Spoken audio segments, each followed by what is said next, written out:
Investment in securities are subject to market risk. Please carry out your due diligence and read all the related documents carefully before investing.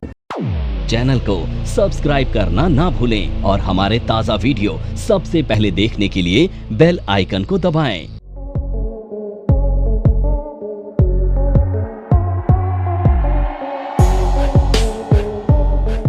चलो आज हम शुरू करने वाले हैं technical analysis. ठीक है, आपकी ट्रेडिंग जर्नी की ना यहां से शुरुआत हो रही है। मान के चलो शुरुआत कैसे हो रही है। देखो, जब आप ट्रेडिंग करते हो ना तो आपके दिमाग में सबसे पहला सवाल होता है कि हम कुछ ऐसा सीखें जिससे हमें पता चले कि क्या बाय करना है, और इससे थोड़ा सा और हटके कब बाय करना है। चलो, कब बाय करना भी समझ में आ जाता है। मार्केट जब ऊपर होती है सब लोग बाइंग करते हैं, मार्केट जब नीचे होती है ज्यादातर लोग सेलिंग करते हैं।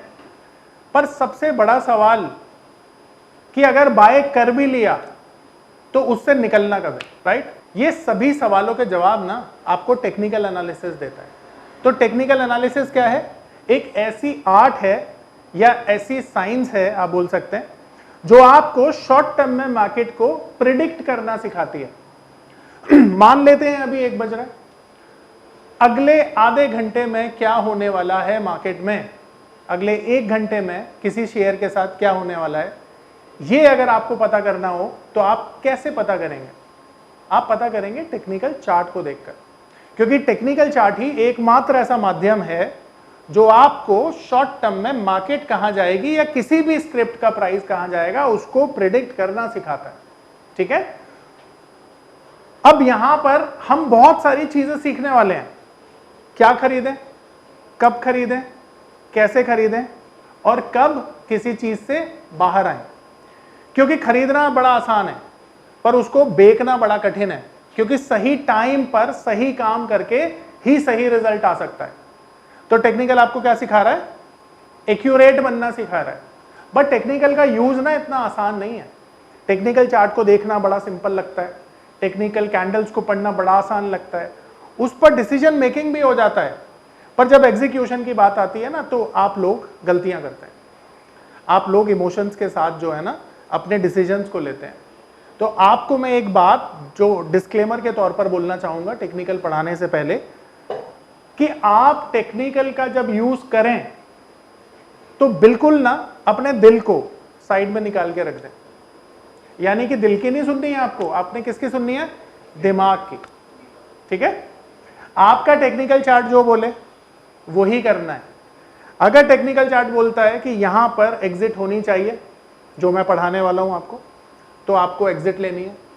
अगर आपका टेक्निकल चार्ट बोले कि एंट्री यहां पर बनती है तो एंट्री लेनी है। आपका दिल जब बोले कि मुझे ऐसा लग रहा है कि मार्केट में ऐसा होगा, तो दिल की नहीं सुननी। अगर आपने इस चीज को विश्वास करिए फॉलो कर लिया तो आप एक बहुत अच्छे ट्रेडर बन जाएंगे, और बहुत अच्छे ट्रेडर से मेरा मानना है प्रॉफिटेबल ट्रेडर।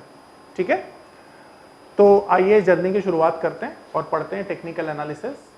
तो टेक्निकल एनालिसिस बेसिकली ना शुरुआत हुई थी इसकी जापान से, तकरीबन 250 साल पहले। मुनेसिया होमा करके एक राइस के ट्रेडर हुआ करते थे, और उन्होंने राइस के प्राइस को प्रिडिक्ट करने के लिए इसको बनाया था, जिसे हम कैंडलस्टिक बोलते हैं। यानी जापान में कैंडलस्टिक का यूज हुआ प्राइस को प्रिडिक्ट करने के लिए, और धीरे धीरे धीरे धीरे करके दुनिया के हर एक मार्केट में टेक्निकल का यूज शुरू हो गया। आज हम देखते हैं कि दुनिया का ऐसा कोई मार्केट नहीं है जहां पे टेक्निकल का यूज ना किया जाता हो, चाहे वो अमेरिका हो, चाहे इंडिया हो, चाहे यूरोप हो। किसी भी कंट्री में जो ट्रेडर्स होते हैं वो बेसिक जो चीजों को फॉलो करते हैं वो टेक्निकल की चीजों को ही फॉलो करते हैं। ठीक है, तो टेक्निकल के ये थोड़ा सा मैंने आपको इतिहास बताया। अब टेक्निकल चार्ट में हम क्या क्या चीजें पढ़ने वाले हैं मैं आपको वो समझाता हूं। तो देखो, हम टेक्निकल चार्ट में ना सबसे पहले पढ़ेंगे कैंडल्स को। नमस्कार दोस्तों, क्या आप स्टॉक मार्केट में शुरुआत करने का सोच रहे हैं और क्या आपको यह समझ में नहीं आ रहा है कि आपकी शुरुआत कहां से होनी चाहिए? तो मैं आपको एक ऐसा कोर्स सजेस्ट करने जा रहा हूं जो आपकी लाइफ चेंज कर सकता है, और मैं बात कर रहा हूं NIFM का advance level of smart investor course की, जो आपकी लाइफ चेंज कर सकता है। जी हां, आपने सही सुना, NIFM आपके लिए लेके आया है एक ऐसा शानदार कोर्स जो आपको बताएगा कि किस तरह से आप स्टॉक मार्केट में सक्सेसफुली पैसा कमा सकते हैं। और ये कोर्स है advance level of smart investor. Advance level of smart investor course आपको हर छोटी से छोटी और बड़ी से बड़ी मार्केट की बारीकियों के बारे में जानकारी देता है, और ये सभी जानकारियां आपको इस मार्केट में पैसा कमाने में बहुत ज्यादा मददगार साबित होती हैं। तो इस कोर्स को करने के बाद आप मार्केट में सक्सेसफुल ट्रेडर और सक्सेसफुल इन्वेस्टर बन सकते हैं। कैंडल से मिलकर ना चार्ट के पैटर्न्स बनते हैं, तो हम चार्ट पैटर्न्स को पढ़ेंगे। चार्ट पैटर्न्स के बाद जो सबसे इंपॉर्टेंट एस्पेक्ट होता है टेक्निकल एनालिसिस का, वो होता है सपोर्ट रेजिस्टेंस। हम इसके बारे में पढ़ेंगे। सपोर्ट और रेजिस्टेंस के बाद हम वॉल्यूम्स को पढ़ेंगे, उसके बाद हम गैप्स पढ़ेंगे, और फिर लास्ट में हम पढ़ेंगे इंडिकेटर्स। तो ये 6 मेन एस्पेक्ट हम लोग टेक्निकल में पढ़ने वाले हैं। अब यहां पर हम देखेंगे कि जो टेक्निकल एनालिसिस है ना, वो इन सब चीजों को मिलाकर ही यूज किया जाता है। देखो, मैं आपको सबसे पहले कैंडल्स पढ़ाने वाला हूं, जिसकी शुरुआत आज से हम लोग कर देंगे। तो मैं आपको ये जानकारी दे दूं कि जब कैंडल खत्म होगी ना, तो आपका एक कॉन्फिडेंस बढ़ेगा। पर जब मैं कैंडल पढ़ा रहा हूँ ना, तो आप ये मत सोचिएगा कि केवल कैंडल्स के माध्यम से ही आपको ट्रेड लेने हैं, ठीक है? क्योंकि अगर आपने किसी भी भाषा को सीखना है, तो सबसे पहले उसके अल्फाबेट्स को सीखा जाता है, फिर वर्ड बनाए जाते हैं, वर्ड से सेंटेंसेस बनते हैं, और सेंटेंस से मिलकर एक भाषा बनती है। टेक्निकल एनालिसिस भी एक भाषा है। अगर इस भाषा को आपने सीखना है, तो आपको इन सभी चीजों का ज्ञान होना जरूरी है, तभी भाषा सीख पाओगे। केवल इसके बेसिस पर आप बोलें कि मेरे को मार्केट प्रिडिक्ट करनी है, तो आप गलत हो सकते हैं। इन दोनों का यूज करके अगर आप मार्केट को प्रिडिक्ट करने की कोशिश करेंगे, तो भी गलतियां हो सकती हैं, बट अगर आप सबको एक साथ यूज करेंगे, तो गलतियों की संभावना हो जाती है ओनली 1%। देखो, 99% तो आप एक्यूरेट हो सकते हैं, 100% तो तब भी नहीं होंगे, ठीक है? 1% तो गलती की संभावना हमेशा रहेगी, हर किसी के साथ रहती है। तो मेरी बात समझ में आ रही है? अब ये सारी चीजें हम लोग टेक्निकल में पढ़ने वाले हैं, और इसके साथ साथ टेक्निकल एनालिसिस आपको क्या बताता है। तो सबसे पहले ना, आपको शॉर्ट टर्म में ना मार्केट को प्रिडिक्ट करना बताता है, ठीक है? मार्केट प्रिडिक्शन इससे हम करते हैं। सबसे बड़ी बात, हम एंट्री करने के लिए और एग्जिट करने के लिए इसका यूज करते हैं। टारगेट और स्टॉप लॉस के लिए भी हम इसका यूज करते हैं, ठीक है? तो टेक्निकल का मेन यूज ये है। और सबसे बड़ी बात कि हम यहां पर ना अपने रिस्क को भी मैनेज करते हैं, ठीक है, टेक्निकल के साथ, और हेजिंग के लिए भी हम इसका यूज कर सकते हैं। कैसे कर सकते हैं? क्योंकि हेजिंग तो ही हमें बताएगी कि किस पॉइंट पर आकर करनी है, उस तरह से। पर मेजरली इन 3 चीजों के लिए हम टेक्निकल का यूज करते हैं। अब देखिए, बात ही खत्म हो जाती है ना जब आपको ये समझ में आ जाए क्या बाय करना है, कब बाय करना है ना, और कितने टारगेट के लिए बाय करना है। सभी तो जवाब दे रहा है, तो आसान हो जाता है हमारा काम, ठीक है? चलिए, अब मैं आपको बता रहा हूं कि कैंडल्स किस तरह से डेवलप होती है, किस तरह से फॉर्मेशन होती है, और इसको हम कैसे समझते हैं। तो अभी तक मैंने आपको पढ़ाया था market time, right? Market timing आप लोगों ने पढ़ी थी। तो मार्केट टाइमिंग में मैंने क्या बताया था आपको कि मार्केट सुबह कितने बजे ओपन होती है? 9 बजे। और मार्केट क्लोज कब होती है? 3:30, ऑफिशियली 3:30 मान लेते हैं। अब यहां पर ना किसी भी चीज के लिए एक डेटा क्रिएट होता है। वो डेटा पॉइंट क्या होता है? किसी भी चीज का एक ओपन प्राइस होता है, एक हाई प्राइस होता है, एक लो प्राइस होता है, और एक क्लोजिंग प्राइस होता है। तो ये जो डेटा है, ये डेली बेसिस पर हमें मिलता है, राइट? अब इसी डेटा से ना कैंडल का फॉर्मेशन होता है। कैसे, वो समझते हैं। अब अगर हम कैंडल स्टिक चार्ट की बात करें ना, तो एक सैंपल कैंडल मैं आपके सामने यहां पर बना रहा हूं आपको समझाने के लिए। अब ये जो मैंने कैंडल यहां पर बनाई है ना, तो कैंडल में ये हाईलाइटेड पॉइंट है, जिसे मैं नाम दे रहा हूं बॉडी का। तो इसको बोला जाता है बॉडी ऑफ द कैंडल। ये जो लाइन है आप देख रहे हैं ना ऊपर नीचे, इसको शैडो या विक कहा जाता है, हम इसे विक बोल देते हैं।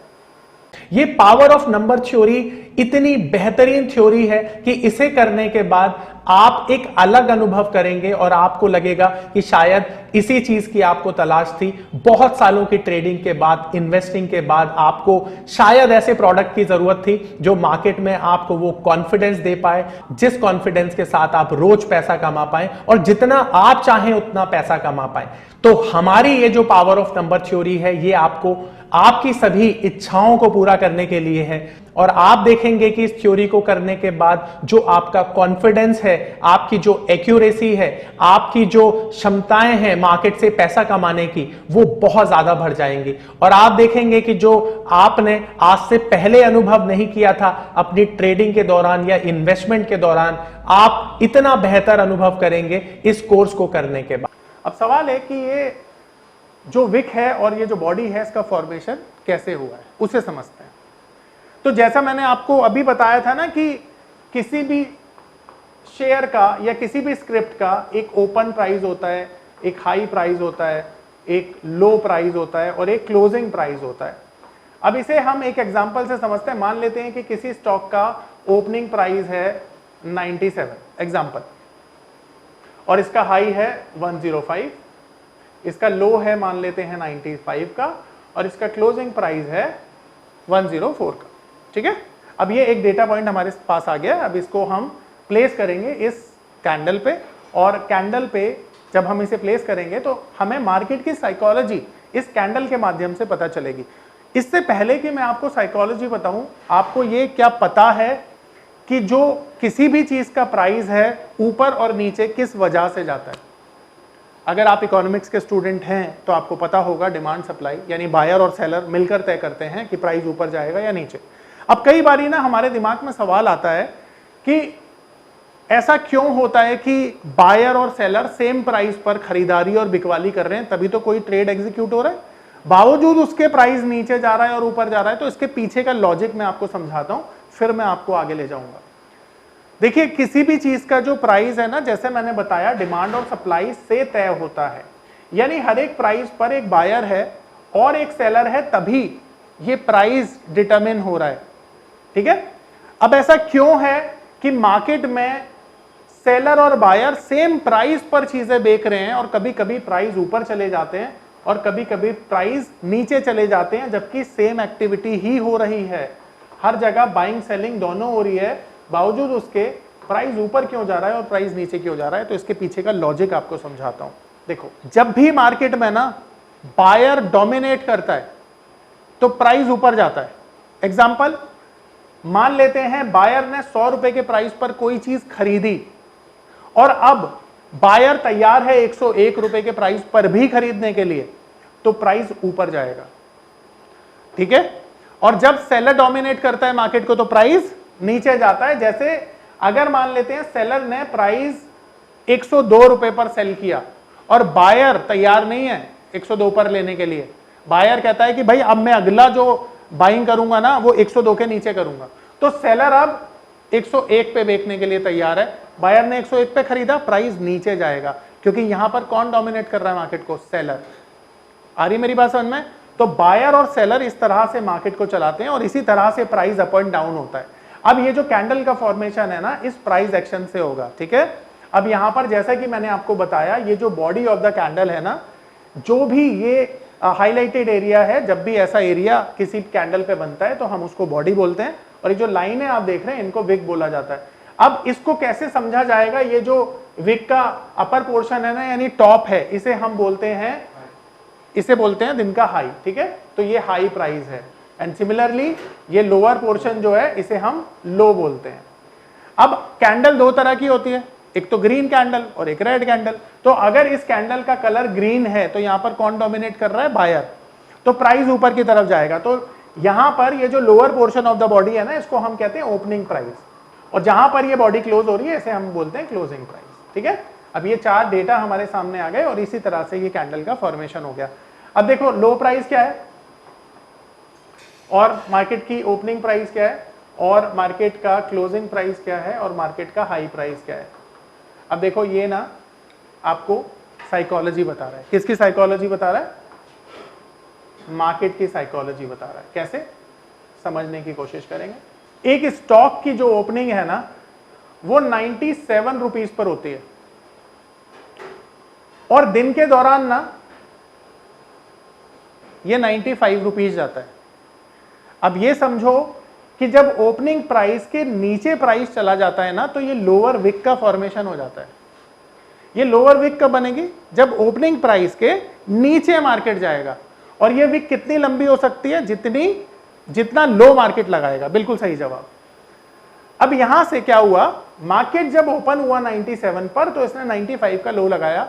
यहां पर स्मार्ट मनी ने अपॉर्चुनिटी देखी और मार्केट यहां से ऊपर की तरफ जा रहा है। अब जैसे ही 97 के मार्केट ऊपर निकलेगा, ये बॉडी का फॉर्मेशन हो जाएगा। यानी ओपनिंग प्राइस के जितना ऊपर मार्केट चलता जाएगा, ये बॉडी का फॉर्मेशन उतना ही होता जाएगा। अब यहां पर आप देख रहे हो कि मार्केट ने एक हाई पॉइंट लगाया है 105 का। तो 105 से जब मार्केट में प्रॉफिट बुकिंग आएगी और क्लोजिंग जिस लेवल पर होगी, उन दोनों का जो डिफरेंस होगा, उससे बनेगी ये अपर वाली विक। यानी ये विक बनने का कारण होता है बुकिंग प्रॉफिट, ठीक है, या प्रॉफिट बुकिंग बोल सकते हो। ठीक है, आ रही है मेरी बात समझ में? और ये लोअर विक कब बनती है? जब लोअर बाइंग होती है। ठीक है, आ रहा है समझ में?